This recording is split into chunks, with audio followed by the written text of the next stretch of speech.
Hello everyone, how are you all?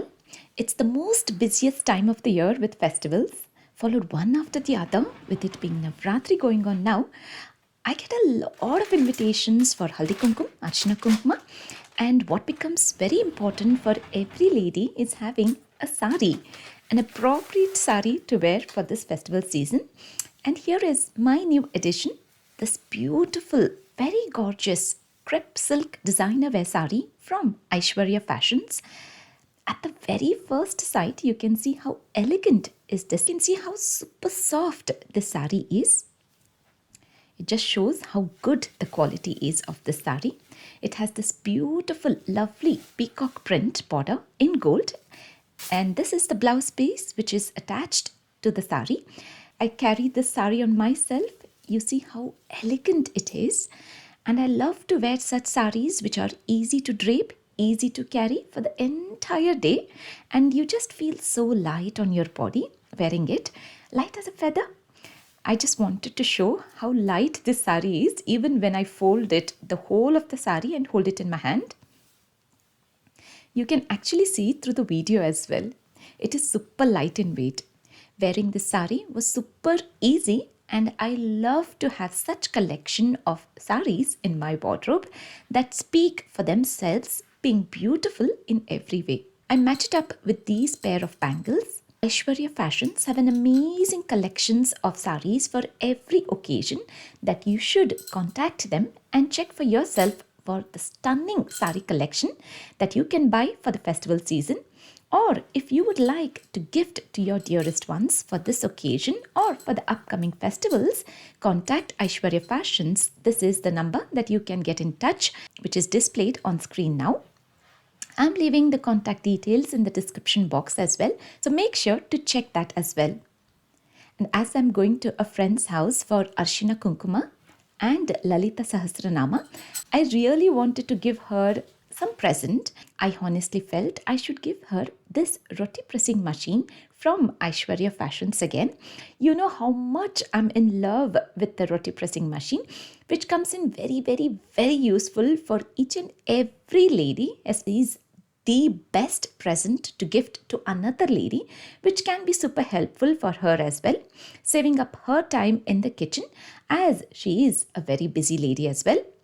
And I'm sure she will be in love with me and in love with this roti pressing machine.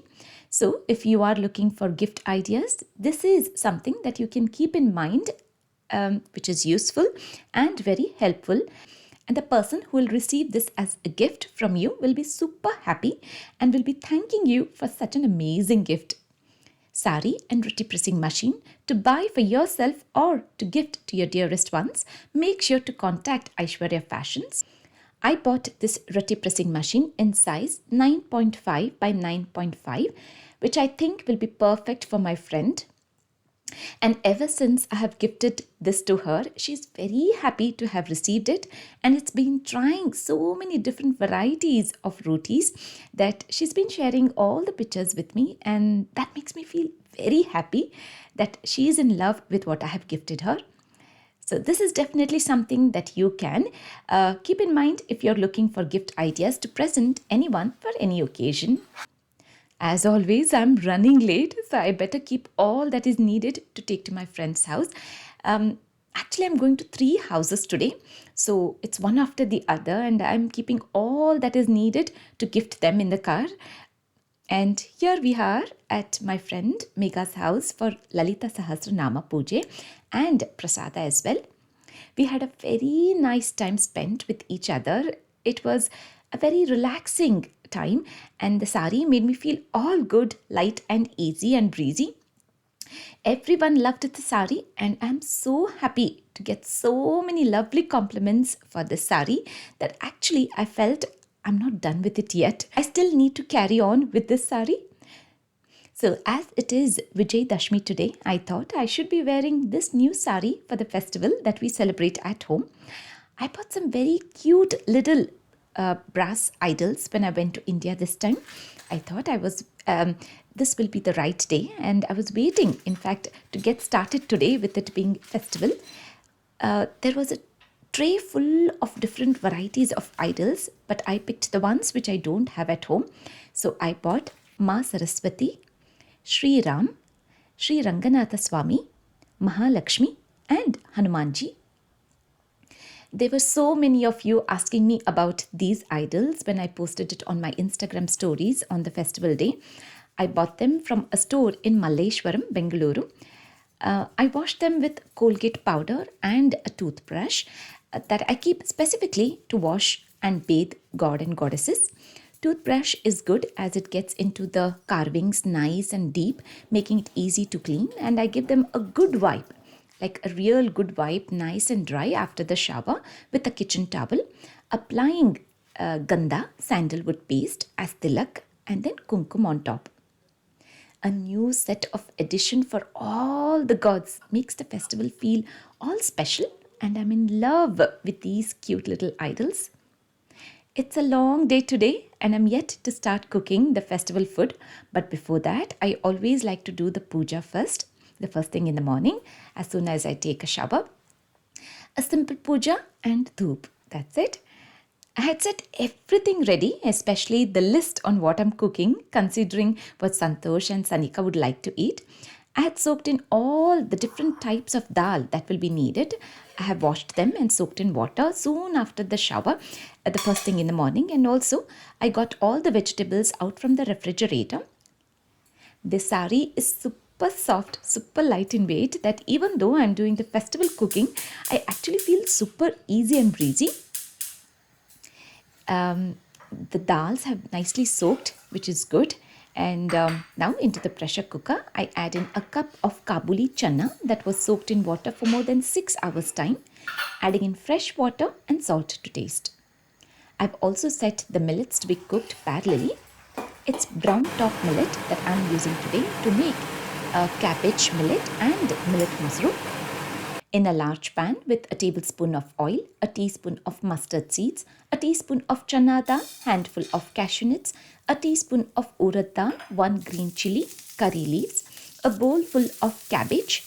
Once the leaves are cooked, which takes around 3 to 4 minutes time, a teaspoon of desiccated coconut. As I don't have fresh coconut at home, but if you have fresh coconut at home, please use it. It will taste really nice.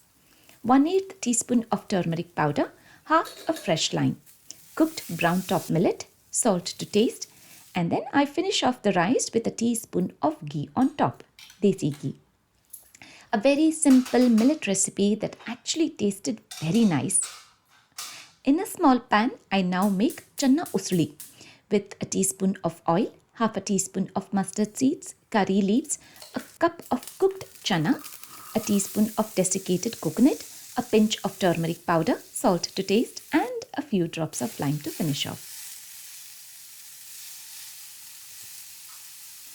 It's good to continue using the same pressure cooker one after the other item. I now set the tur dal to be pressure cooked, which is 1 cup measurement. To make a cucumber raita, sotekai masargai, I have finely chopped cucumbers, adding in salt, darya dal powder, which is sappan pudi, 2 tablespoons of Greek yogurt, mosuru.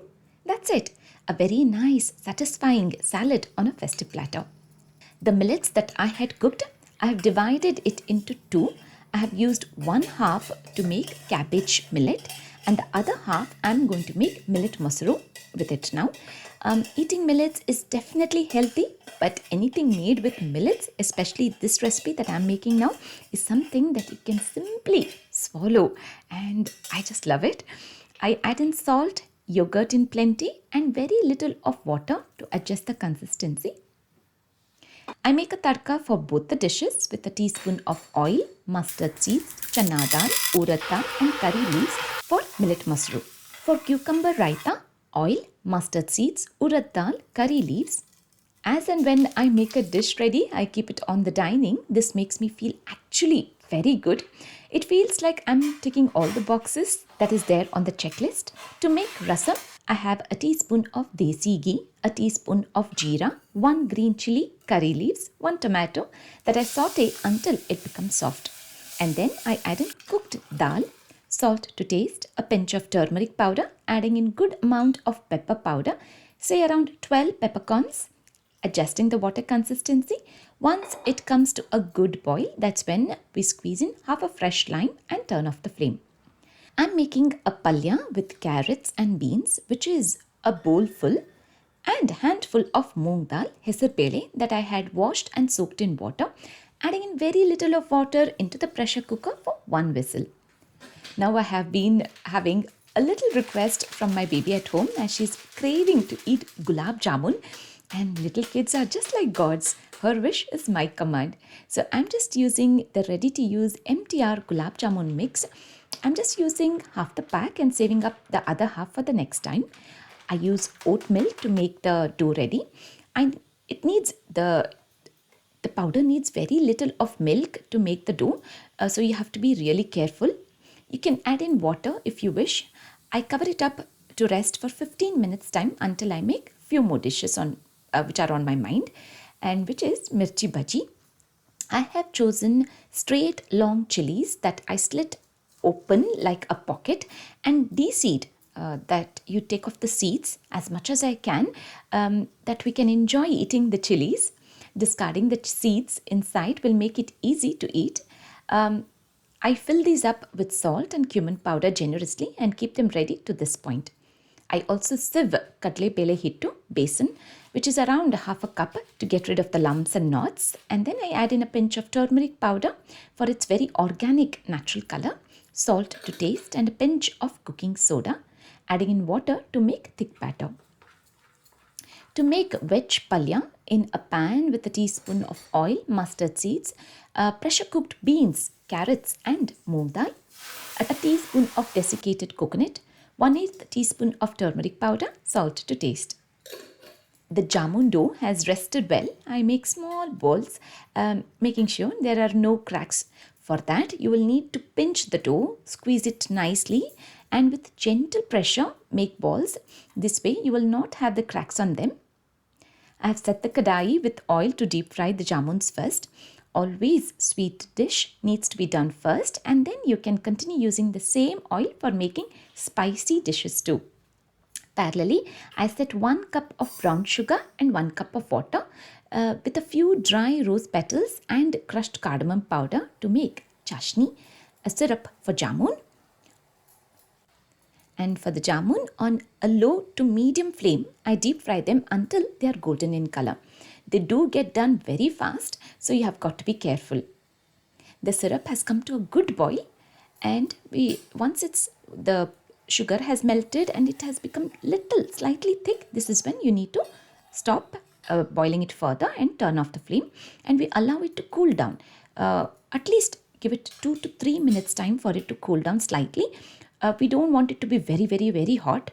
When it's cooled down and it's still warm enough, that's when we add in the jamun. If we add it straight away, there is chances that the jamun might just melt off because of the heat. So when it's still warm, that's when we add in the jamun and cover up with the lid, so that the jamun will nicely absorb the syrup and becomes a good sweet dish to eat. I continue using the same oil to make mirchi bhajis. I dip in 1 chili at a time into the batter and smear one side to the vessel to take off the excess batter from one side, in which way the batter will fluff up when in oil. And now that I have all the items ready for Naivedya, I place them in small katoris. Now the reason is, by the time I do all the puja, aarti, the water content in a few dishes might get mixed up with each other. So this is a good way to keep the festival food ready. It will not get mixed up. So in today's Vijayadashami festive platter, we have channa usli, carrot, beans and hesar pele palya, cucumber masargai, jamun, cabbage millet, lemon rasam, millet musuru, plain rice, mirchi bhajis and tuppa. A simple puja and lots of food that we offer to God.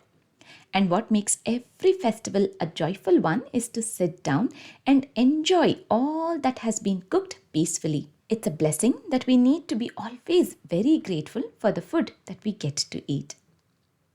I really hope you found this video helpful and useful in every way, and you've got ideas on what to cook for your next festival ahead. I shall continue sharing all that I can on my YouTube, long, lengthy, and as YouTube shorts as well. So make sure to check them out by pressing the bell icon to get notified. Thank you all for your subscriptions and love. See you all again soon in my next video. Take care. Bye for now.